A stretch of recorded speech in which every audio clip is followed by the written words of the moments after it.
Well, hello everyone out there. This is Matt Frawley with Nic Voge for another Voge Academy talk.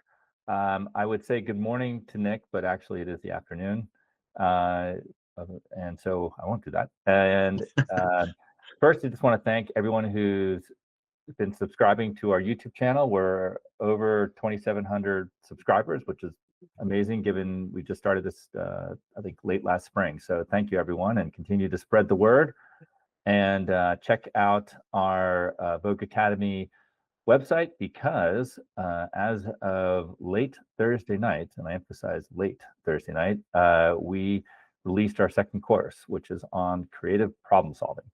And to celebrate that, Nick and I thought it would be good to talk a bit about the theoretical side of what we're doing in that course. As you know, we don't necessarily just throw some practical tips at you. We want a sound theoretical foundation to what we're doing, and more importantly, an anthropological foundation. And what we mean by that is a robust, comprehensive understanding of human nature and why we do what we do. And that informs everything that we do, everything we say in all our courses. So Nick, what is it best for me just to talk a little bit about the creative problem solving course and get to that theoretical foundation? Let me just add one more piece to that excellent, very concise introduction, which I admire because precision is not my strength. I think what I've learned, and I think you would agree, is why we engage in some activity, task, or something powerfully shapes how we do it. And so in this case, for instance, if we're motivated by fear, then we interact in a particular way and not in others, right? So if we, or in more mundane terms, if we sit down to do the reading to get it done, we'll likely get it done. But will we make meaning out of it? Will we truly understand it? Will we solidify that knowledge, be able to take it away? So the why we're doing it is powerfully shapes the how, and therefore that what we get out of that process. And I think that applies as much to methods of learning as it does in this case to creative problem solving, and the model that you bring accounts for that. So I love this kind of strata of conversation. I assume that's why we're getting people subscribing, because we're talking about these issues in a different way. So with that, that's my only addition. Talk about the course and where it comes from. Awesome. Well, first, people should know that the course is free.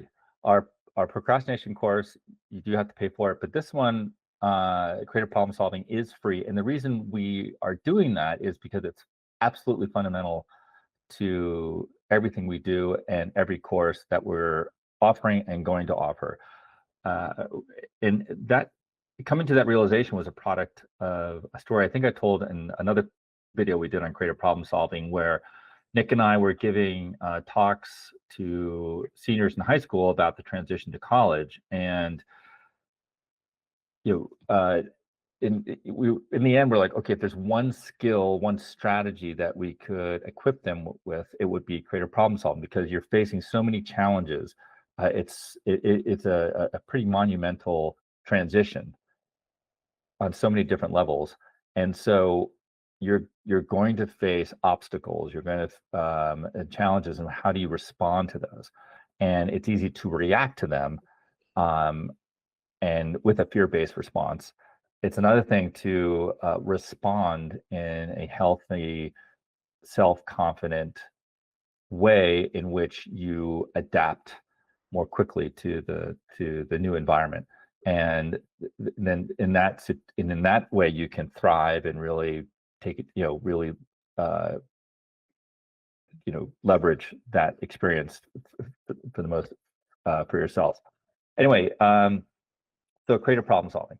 That's why we wanted it to be free. And it's one of these things where, even in the procrastination course, we are asking you to do creative problem solving, to understand yourself. And when you're figuring out which strategies, which dimensions of yourself are most important, you need to be in a detective type mode, a creative problem solving mode. So that's why the course is free. So jump on over to Voge Academy site and sign up, get your free account, and then we can start the course. All right, so creative problem solving. I think there's two individuals that we need to introduce folks to really understand our approach to creative problem solving. The first is really my mentor, intellectual and spiritual, a gentleman named Jim Loder. He was a professor at Princeton Seminary, where I did a lot of my graduate work, including my PhD. And I have his history here. Let me just give that to people. Where is he? Okay, so Jim Loder, yeah. So he unfortunately died in 2001. He died this fall after I graduated with my PhD. But he was a psychologist, theologian, philosopher who did a lot in Christian education, but also trying to understand the relationship between theology and psychology. His last and probably most important book was called The Logic of the Spirit, in which he really tried to show the different spheres of psychology and theology, but how they complement each other, that they're not in competition.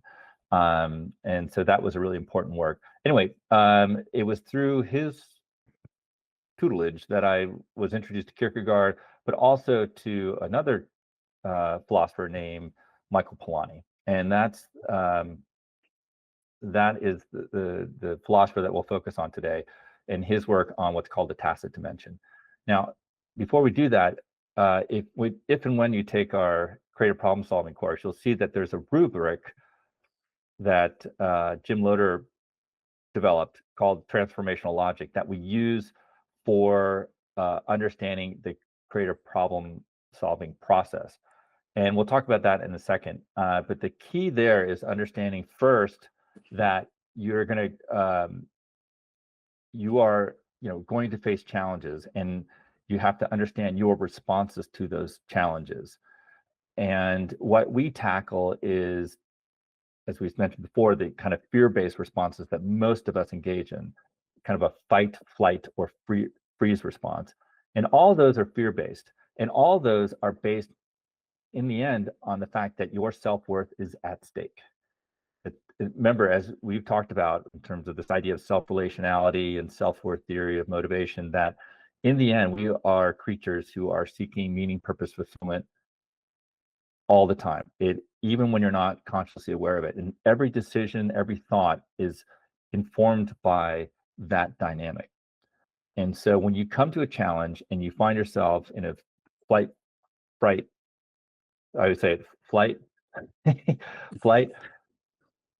or freeze response, the reason why you respond in that way, react in that way, is based on your self-worth is at stake. And so we talk about that in the creative problem solving course, and hopefully through self-awareness you can see where you land in that. And now the second step in the rubric, there's that engaging in problems, and the second step is called interlude for scanning, and that's where we're going to spend some time today talking about this idea of the tacit dimension. And again, I'm just giving kind of the 10,000 real quick overview. The tacit dimension was really developed by a gentleman named Michael Polanyi, and he was a Hungarian-born chemist, born in the late 19th century, who died, I think, in 1976. And he's a fascinating guy. He was a chemist, and given where he was when he grew up and when he started doing his PhD work and his scientific work, he was really battling against kind of Marxist views of science, which really, in his opinion, and I think most people would agree, kind of takes away the human subject, the wrestling that each of us does individually within the nature of discovery. And that's what he focused on, was on discovery and how does it come about in the individual. And he developed this idea of the tacit dimension. And what that is a kind of subconscious level in which we create meaning. That is where we create meaning. And the great example he would give is a blind person with a walking stick. And they initially, when they use that walking stick, all they're feeling is vibrations in their hands. But eventually, over time, those vibrations take on meaning. They're no longer just vibrations. They are helping them understand the world around them. And it becomes a tool or an extension of their body through their tacit dimension to create a meaningful world for themselves. Another example, it's a little bit more approachable, let's say, or one we can all kind of appreciate, is learning how to drive a car. And this is what I use in the course. And after this, I'll be quiet, or I'll stop Nick to give you a chance to speak. When we initially learn how to drive, we're pretty anxious, and we're just trying not to crash this car and injure ourselves or other people. And you're feeling all the vibrations in your hands from the steering wheel, from the seat, maybe, from your feet. You're hearing certain things, and all these don't really make sense. But without you really thinking about it, over time, all those sensory inputs become meaningful. And eventually, like, oh, my right front tire just went over a bump, or something's wrong with the left rear window. They're the same noises, same vibrations, and yet somehow now they are meaningful. And that you never really consciously thought about that. It's just this tacit dimension at work, taking all those inputs and creating this meaningful world for you. And not just a meaningful world, it's a meaningful world in which makes sense and has a utility to it. It allows you to adapt and grow and do that much more in the world. So, and as we get along in this talk, we'll see how important that is for creative problem solving. But Nick, I just want to turn it over to you to see if there's anything in there that you wanted to say or clarify or summarize. Well, I think a couple of things, so the tacit dimension is the capacity that human beings have. That's part of the organism. It's one expression of that is this: we learn things and outside of our consciousness, outside of even volition. So it might be called conditioning, or we get used to things. Those are phrases I've been very interested in. You get used to it. Well, what do you mean? What happens? What's going on there? So the psychologist in me said, well, how? But maybe the tacit dimension also says where. So out of consciousness, out of volition. So I think that's really important. And I think you may get to this later, but we all have experiences of that. If you look back on how you got from one level of skill from a previous one, you realize a lot of times it wasn't just all the things you learned intentionally, or the instruction you got, or the drills that you did. There was some other kind of learning happening. And I think another example is when you're in the shower, well, I'll let you talk about that, or you're working out, or you're going for a run, all of a sudden you gain an insight, and that's an indication that something was operating outside of your will and your consciousness. So I think that's really important. And I think for me personally, when I heard about this idea of the interlude for scanning, a second step or phase in Loder's model of transformational logic, I was like, yes, okay, I get that. Particularly through the lens of working with students who their default is, here's this problem, let me keep going at it over and over and over again. There's a role for that. There's a place for persistence and sticking with something. But clearly there's a place for letting it go, as you said, and letting our unconscious processes operate. And just I guess I'll say one last thing.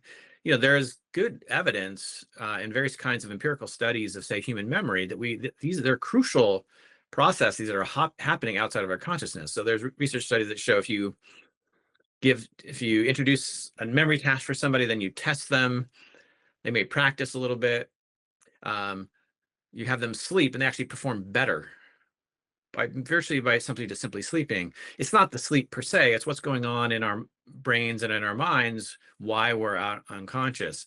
And that's a sign that, okay, we're designed to be aware of some of our mental processing, but not all of it. And we all have this capacity, these additional capacities to use the information processing model to kind of process information in ways that you kind of turn on the machine of the individual, not the machine, but you give yourself a question or a problem, and your mind will work on it, including out of consciousness.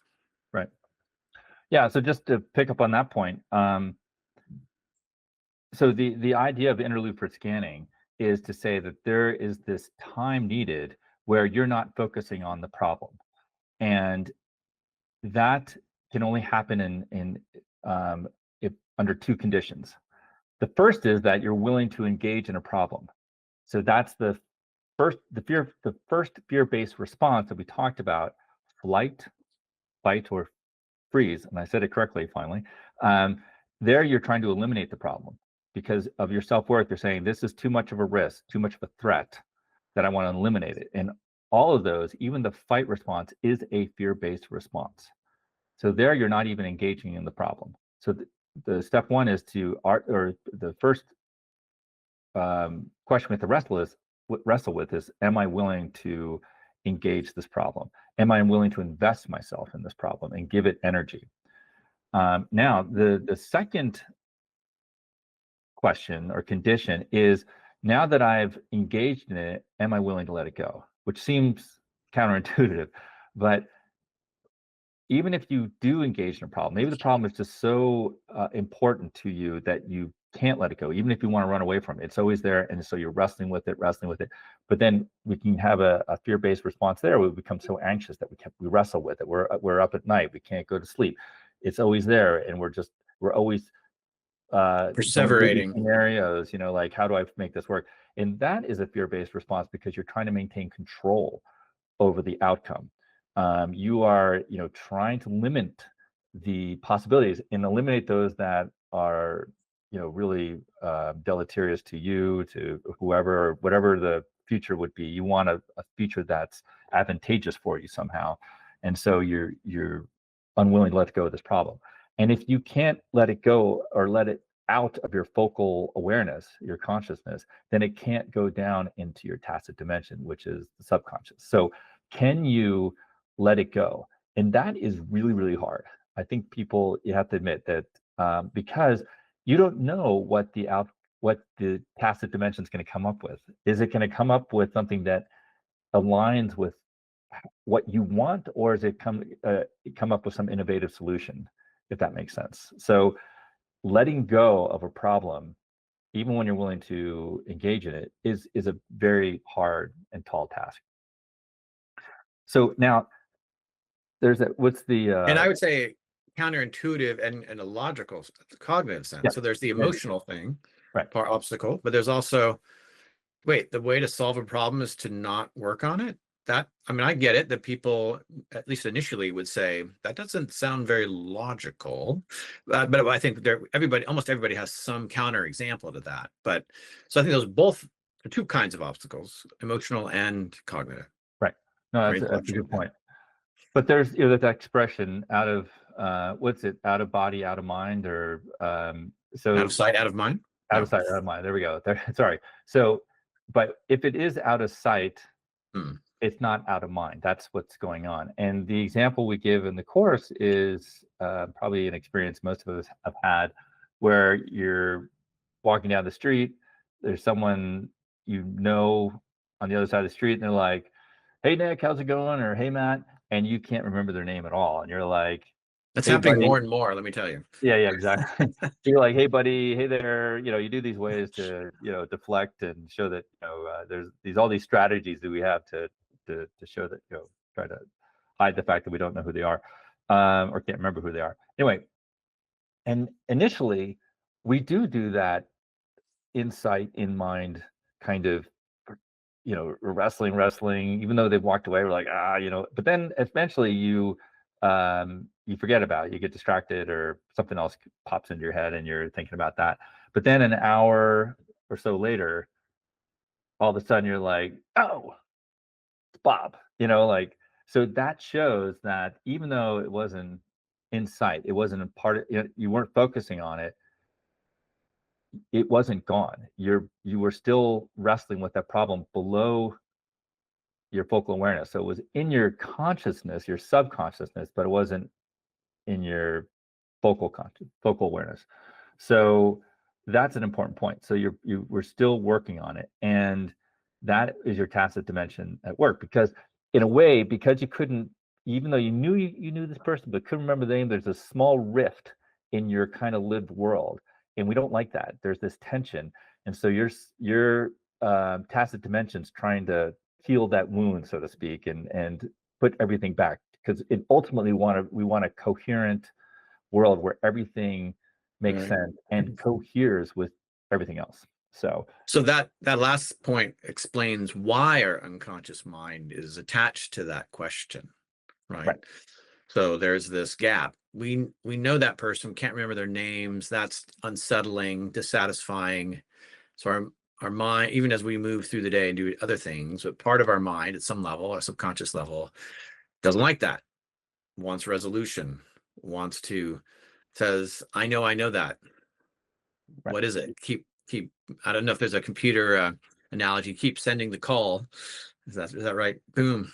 What is it? What is it? The API call or whatever. Yeah. So so it's trying to figure it out, and then you will, because there are tacit dimensions using your memory, and it's going through what it can recall, and then usually, and what happens, and I explained this in the course. There's the third step is when you have this kind of imaginative insight. So often when you remember it's Bob or Mary or Frank, whoever, you get this little memory, this little brief memory of you interacting with them, and you're like, oh, it's Bob.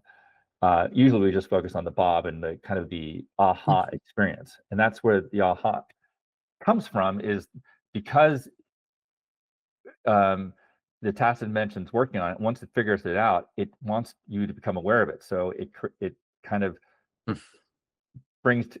has you recall this memory of them, and you go, oh, you have this person, and then all that energy that the tacit dimension was using to wrestle with this problem, that is that aha kind of release of energy. You're like, oh, and then the world makes sense again. That rift in that lived world is healed, so that you can you're in a better world now because you can remember that person's name. That point was really interesting to me too when I heard it from you. So I certainly think a lot about memory because it's a crucial part of learning, and metacognition, being aware, and I this eureka moment. I certainly thought about how there's unconscious processes operating in our ability to recall or information, but I'd never thought about that reaction that comes with that, the aha, the eureka, as a release of energy. And then what does that mean? What does that indicate? Well, it indicates, right, that there was some tension until it was resolved. And I think that was really it's really fascinating to me that our body is aware of that, and it expresses this thing. You got it. Haha, eureka. Isn't fully a emotional response to the memory. It's a kind of it comes with it. I think I don't know what to say about that other than, wow, I thought a lot about memory, but I'd never thought of it that way. Yeah, no, it's really cool. I mean, this is where philosophy can kind of go off into theory, and we don't realize how at times throughout the history of philosophy there are these great moments where people are trying to understand human experience, like an answer to that, like Polanyi's whole thing about that aha experience is really a reaction to Plato, where when you have these aha moments, for him it was Socrates, it was you remembering the eternal forms that you had forgotten when you became embodied in a physical being. So, and I don't want to go off on Plato. So what's cool is he could explain that. Now we don't think that's true, that there are these eternal forms that we used to contemplate, and then we fell into our physical bodies and underwent amnesia of sorts, that we forgot about these eternal forms, and then when we get these insights, we're kind of coming closer to those, and so we're kind of aha. But what's cool is that he at least can give an explanation to this very human experience. Yeah. And so here we have Polanyi doing it in a much more, I think, realistic or way that it makes sense for us now. But I think, if I may add, it's not only it's an explanation, then I think what philosophy is often good at is then understanding the significance of that. Right. Yeah. So what does that mean that we have that reaction? What does that say about human beings? What does that say about, in this case, problem solving or insight? And I think philosophy is, I mean, what I've observed, not to get off too far of a tangent, but even researchers sometimes don't fully appreciate the significance of their findings. Sometimes I think a philosopher sometimes can see that significance because they adopt a different lens. So I see philosophy as being very practical, especially around understanding what's important. Right. Yeah. So just to bring that's a good point, and why it's so important for our course is that it's really unlocking this tacit dimension and embracing it, and through that Loder rubric that we go through, that really makes you a detective for yourself and growing as an individual, but also I want to say an explorer.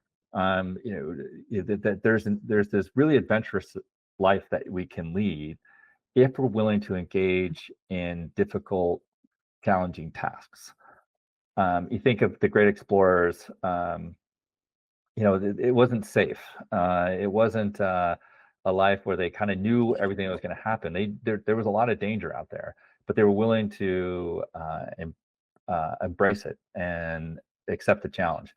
And I really hope that for everyone out there would do the same, because then you aren't limited in this cage of fear where you're just trying to protect yourself.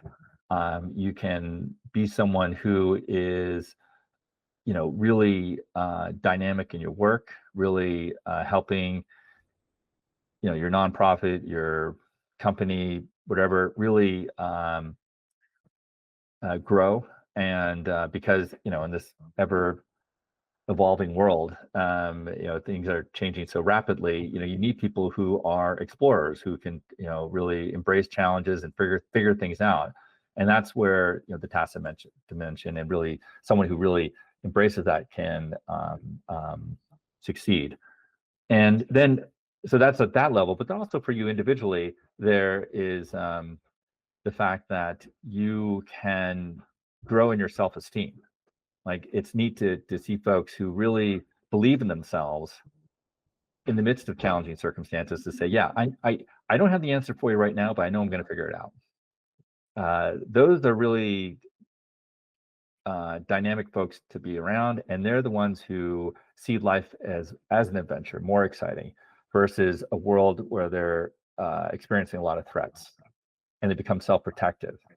And I know in the course I talk about, we might have had managers or supervisors who were kind of like that, or maybe we were like that too, where you just want things to be the same. Every new challenge is answered in the way they've always answered it, even though that answer was really great 10 years ago. It's not great now, but that's the thing, because they want to keep everything the same. They don't want to acknowledge the fact that we just can't do things the same way as we always have done. And what's driving that want? What's driving that desire? I'd say the same thing. Stability?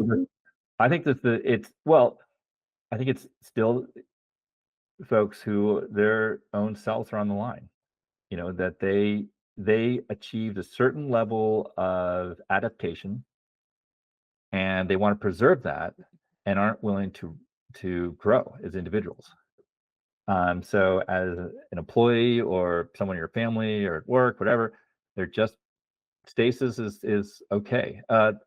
There's a book by do you know Wallace Stegner? Do you know who that author is? Yeah, Angle of Repose, I think. Yeah. That's such a great way to say that, because like the sand will go down and then it hits this angle where it stops, and that's the angle of repose. And I always keep that in mind when I think of folks who like, I'm at an age, I'm 58 now, where it'd be easy to get my angle of repose and just be like, well, this is the way it is. I'm like, no, I want to grow. I want to become a better husband, friend, father, worker, employee, someone in the workplace. And so I have to be someone who's willing to take risks, who's willing to engage in challenges where, and if my preoccupation, even if I'm not consciously aware of it, if my preoccupation is protecting myself, then yeah, you're going to just try to preserve whatever clothes you have right now. Mm-hmm. That's reminding me of something. I don't think this is a digression. I'll try to frame this as a question back to you. So there's some advice that I think is really good and very unrealistic. So you may have heard the phrase fail forward fast. Right. Makes perfect sense, except it doesn't comport with human anthropology. That makes sense for like a machine or someone who doesn't have emotions, someone who doesn't have a sense of self or can at least get past that, but most of us cannot. So as a logical matter, you want to make as many mistakes as fast as possible and then build on those. I think there's probably other ways, but that's pretty sound in my view. But most human beings are not in a position to do that. So it rests on an assumptions about human beings that they were perfectly rational, that what we're trying to do is optimize our failures for performance. And rather than saying, well, yeah, but people avoid failures for all kinds of reasons other than that. And also they actually evoke failures for all kinds of reasons other than that as well. So if it has a philosophy or, excuse me, a motivational theory underlying fail forward path, I think it's wrong. But I think it's just not there. They're just not. There is no theory of motivation underneath that. It's about some sort of goal, but not an understanding of human beings. Does that bear on what you were just talking about? Yeah, I think in a couple ways. One is, as we've always talked about, a lot of people don't have comprehensive understanding of human nature and the dynamics of what's going on inside you and your heart. And so something like, fail fast forward or whatever it is. Fail forward fast. Fail forward fast. Yeah. That's one of my great skills. My superpowers is mixing up catchphrases and cliches. So anyway, but it's just becomes this mantra or rallying cry without a deeper understanding of human nature. And so people are like, yeah, okay, I got to do that. And then but then they don't realize, well, okay, but I am someone whose self-esteem is so fragile that I can't even, the idea of failure just overwhelms me. And so again, this is where you have to be self-aware and really, and if someone who was advocating that or promoting that was self-aware, I think they would immediately say, well, that's not healthy, or I need to express that in a different way, because it is a goal. You're right, like an adventurer should be someone who could fail forward fast. Did I say right? But yeah, it just becomes, I don't know, it becomes hollow to me because it doesn't appreciate how hard that is and what it takes to become that way. Yeah. Does that answer the question? Yeah. Yeah. Right. And so if I could add that, so the creative problem solver needs to be prepared to fail. And then from Loder's perspective, though, and there's a way to do that. We can articulate that. But if we understand the idea that you added on of being, or you explained here, being explore, discover, that's a kind of motivation to learn something about yourself, about the world, to have a sense of growth and improvement that comes with that, not simply to fail. Failure doesn't motivate people, I don't think, in a constructive way. Failure, but it can be mitigated and maybe even reframed as not even failure if we have purpose, if we have meaning, if we have something of significance that we're pursuing. A lot of times we don't even note it, we don't even call it failure, is my experience. And so I think your explanation links those two things, or points out what's missing in that. And to be fair, it's hard to get a whole philosophy in a motto. Right. Yeah, I think also, what we also have to appreciate is that, to say be an adventurer, that in itself can fall flat because there is a risk here. And so what we talk about in our classes and the talks we've given is, one is that you've always been a creative problem solver. It's not something new. It's the very fact that you learned how to drive shows that you're a creative problem solver, that your tacit dimension is there. It's not like you're the one person in the world that doesn't have it. You do have it. and it's allowed you to become someone who has created a lived world. Now that might be a limited lived world, an understanding of the world, but it's still your lived world that you've created. So trying to help people appreciate that they are a creative problem solver, and they're probably doing creative problem solving right now in some way and just don't realize it. Now, it could be something as seemingly superficial as learning how to skateboard, or how, video games or whatever.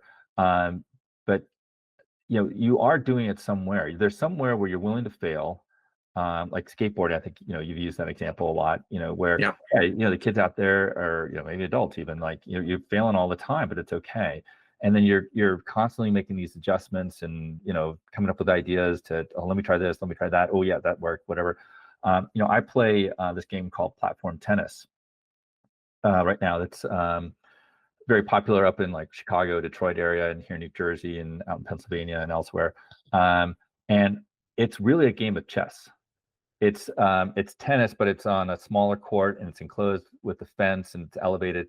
And where tennis, if you watch pro tennis, a lot of times you're just trying to overpower, hit a baseline drive, past the other guy. And there's some, you can do some drop shots and everything, but a lot of it's a lot of power. Where what's great about it being fenced in is if you hit like too hard of a shot, it will ricochet off the fence, and they can play off of it and putting yourself at a disadvantage if you hit it too hard. Anyway, but it's really a chess type of game. So the mental part of the game is great. I am constantly out there trying to figure out new ways to do anything, figure out my opponent, what are the weaknesses, and how do I, what do I do? How, what are my proclivities in terms of, I tend to do these things this way, but they're picking up on those and exploiting them.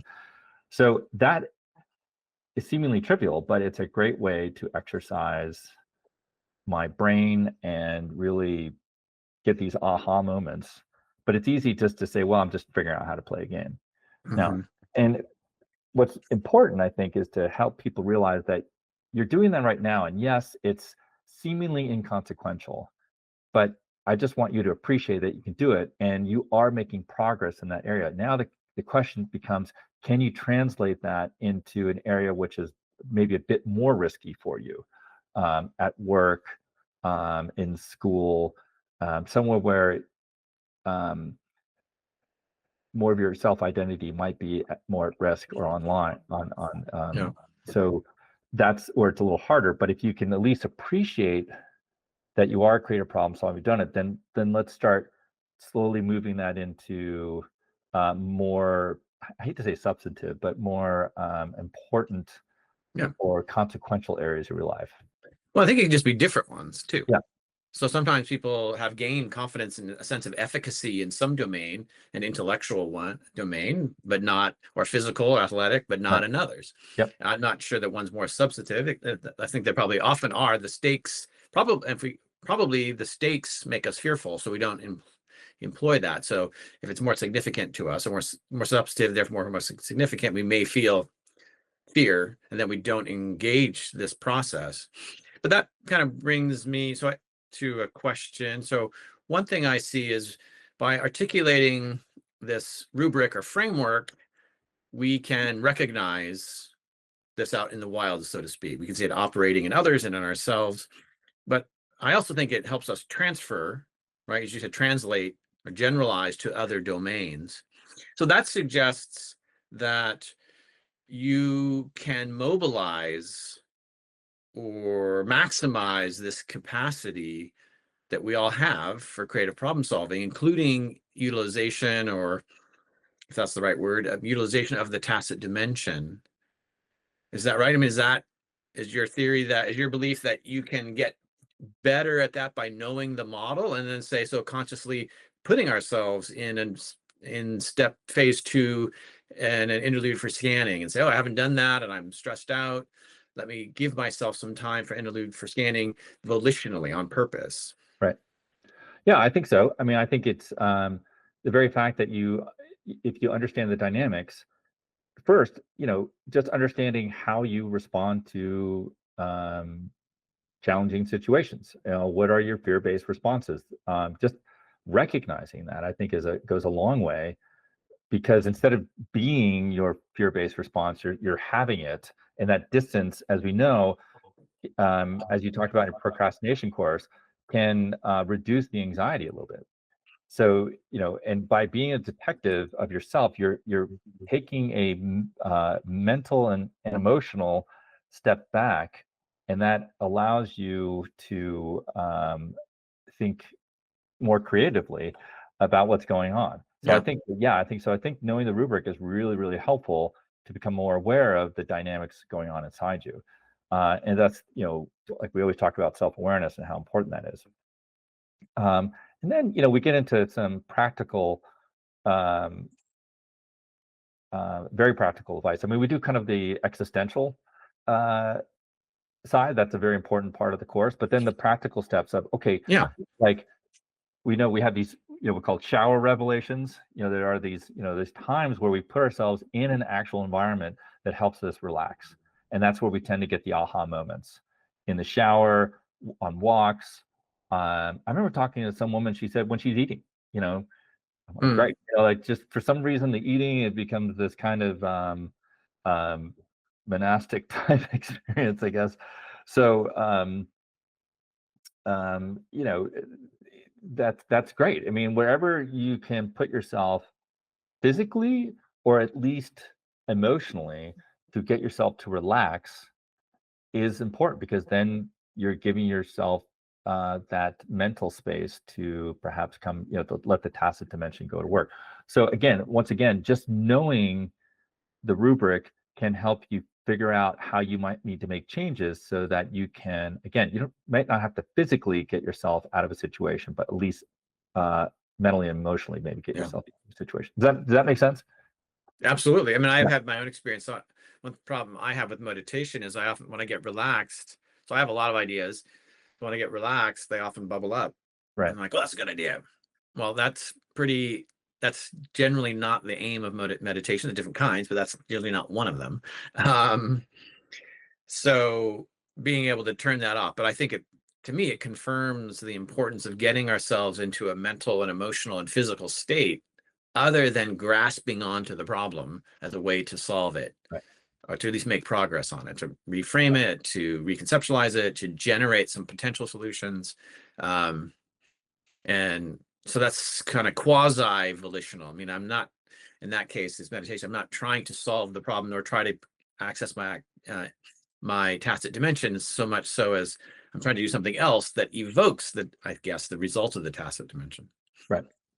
Yeah. And another thing, I just want to, there's a thought I have, and I'm not sure if it relates, but I want to make sure I get it out there first, is that knowing the rubric and all the steps and all the physical things are great. One of the key things is, if you can come to really appreciate yourself as a creative problem solver throughout your whole life and someone who's doing it right now, then hopefully another thing you'll see is like, I'll come up with the solution. I will be able to come up with an answer to this problem I'm having. And that is such a key belief in yourself that fear-based responses don't have. Instead of a challenge being like, like, this is a threat, it's going to show that I'm a failure or whatever, so I needed to eliminate it somehow, either by running away or, beating it down with my fight response. There's someone's like being able to say, okay, this is challenging. I don't have an answer for you right now, but I know from my past experience, I'll come up with an answer that's a good one. There might be someone might come up with a better one, but I'm going to come up with an answer by, that in itself is relaxing. Right. And that is like, virtuous cycle. Yeah, exactly. So that's a really important point, to really believe in yourself in that way. And then to almost get to the point where you have that fundamental belief, then to almost get excited, like to say, this is going to be a journey, the adventure parts of it. And I'm going to come up with a great idea, and I'm actually kind of excited to see what I come up with.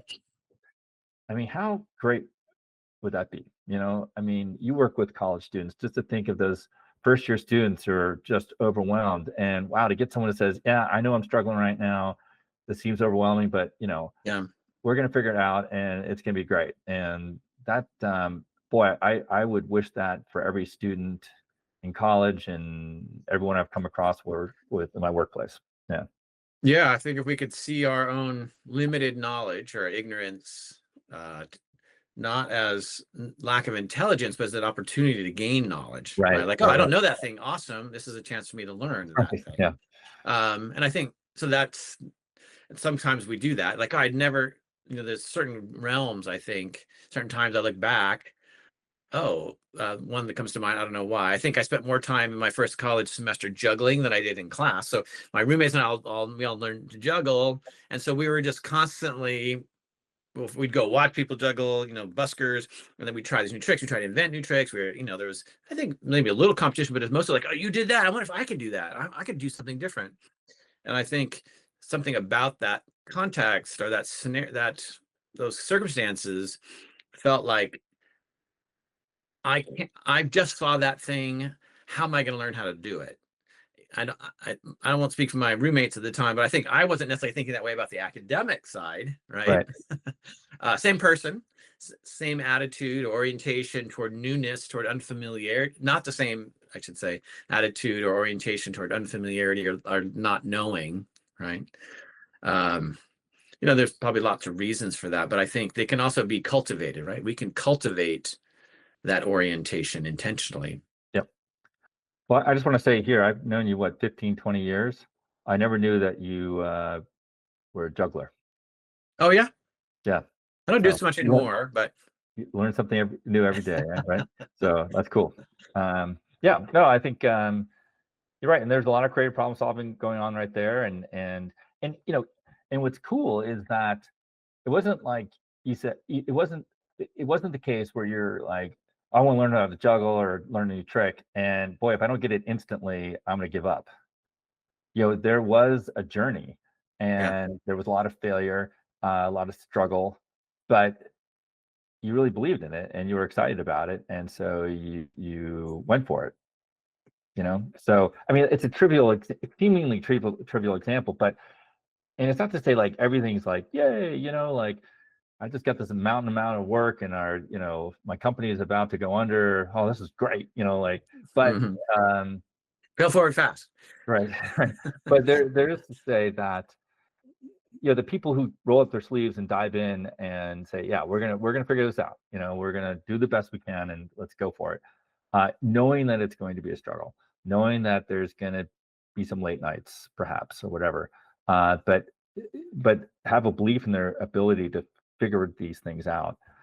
That's, again, those are the type of people you want to work with, work for, or have them work for you. That's that's what we're trying to achieve here with our, or try to advocate for with our course. Yeah, I'm gonna throw out one more idea, maybe as a practical test or a litmus. So sometimes I like to make a distinction between struggle, the word you just use, and grapple. I like that. The reason we use the word struggle on campus a fair bit to mean two different things. One is that people are kind of floundering. They're putting energy and effort, but they're not making progress. Struggling, right? You can imagine struggling in a I don't know, if you're tied up and you're trying to get out, you're struggling, you're not making any progress. So that's a kind of struggle. But then we also use it as a euphemism for performing poorly. They're struggling in the class, meaning they're getting a poor grade. So the second one and the first one are very different. We should expect the first one. You should grapple. You should not know what to do in this class sometimes. It's new. It's hard. It's challenging. So I want to have a different word for that. I want to have a different word for putting in energy, seemingly not making progress, not always understanding if you're on the right path. That is a part of the process. There's uncertainty, and it will take energy, and it's not always a linear outcome. You don't always get a return from that energy and that effort that is in alignment, right, to that effort. We don't want to stigmatize that, and so the word struggle is almost always stigmatized. So that's why I want to use grapple and say, Well, grapple is the basis for learning, for gaining insight to anything significant, right? If you didn't know something, if you didn't go from not knowing to knowing, then you didn't learn anything. You just reproduced something you already knew. And that movement almost always requires grappling. So I say this because we might use that as a litmus to ourselves and say, okay, am I struggling or am I grappling? I like that a lot. That's cool. Yeah. All right. Well, we're probably getting towards the close here. One thing I want to make sure we emphasize is why the tacit dimension, or what the role of tacit dimension is with creative problem solving. So what we're saying here is, when you face a challenge, there is kind of this, that challenge isn't just out there or theoretical. There is a sense in which it is bringing into question your lived world. And because you have a certain way of doing things at work, doing things at home, or just for yourself, and this challenge is that, or that obstacle is challenging that. So the role of the tacit dimension is to, in a way, come up with a new way of, or a new understanding of your lived world in which this obstacle makes sense, and actually you can overcome it, if that makes sense. So, and that I use very general words to describe that, but that is the tacit dimension of work. It is always trying to maintain or expand, and that's the key here. Expand your lived world so that it's more, your lived world and your experiences are more comprehensive. So the tacit dimension is really the engine of meaning making inside you, and that's what's is so important, and it's involved in everything. I mean, Polanyi talks about, how can you tell someone's sad? You just know it, right? You take the physiognomy, the various individual inputs of someone else's face, and you say they're sad. But when you try to break that down, you just can't. So this is where he would say, more than you can tell. You've taken all the individual little inputs and created meaning from it. So it's not just someone's face you're looking at. You're seeing someone who's sad, who's happy, who's angry. That instantly. That's part of your lived world. Now expand that to everything that's going on, and especially these challenging situations, like a new job or a difficult task at work that you don't really know how to handle right now. Those are rifts in your lived world and yourself and your self-worth in that lived world. And your tacit dimension is really the key in unlocking its power, and is so important for you to overcome those. And as you do that, you're going to grow in your self-esteem and be willing to engage in ever more difficult tasks. So anyway, I don't know. I just want to make sure we get why the tacit dimension is so important to creative problem solving and these difficult situations we may face that require creative problem solving. Yeah, I think that's a great point to converge on. Right. And then just lastly, let me just make this one last point, and then we'll end. Is we're also saying that your lived world, you solve a lot of problems given your current perspective, and that's not when your creative problem solving is really needed. A doctor has been trained in a particular way to look at the world and to understand the way people are the symptoms they may be experiencing, to know, oh, this is this disease, or you have bronchitis, you have sinusitis or whatever, or something more severe. So that's a particular perspective, and that works most of the time. And so we're not saying you have to chuck that out. It's just saying are these times where you face these seemingly insurmountable problems. That's when the creative problem solving juices start to flow, where you really need, and the creative part is to say, okay, this is something I've never faced before, and that's why it's a threat. And so we're saying, in those moments, like transitioning to a new job, like transitioning to college, or whatever, that's when you don't have to run away or eliminate the problem somehow. You do have the capacity within you to really not only overcome, but really grow as an individual in those circumstances. And that's what we're hoping for you and for everyone.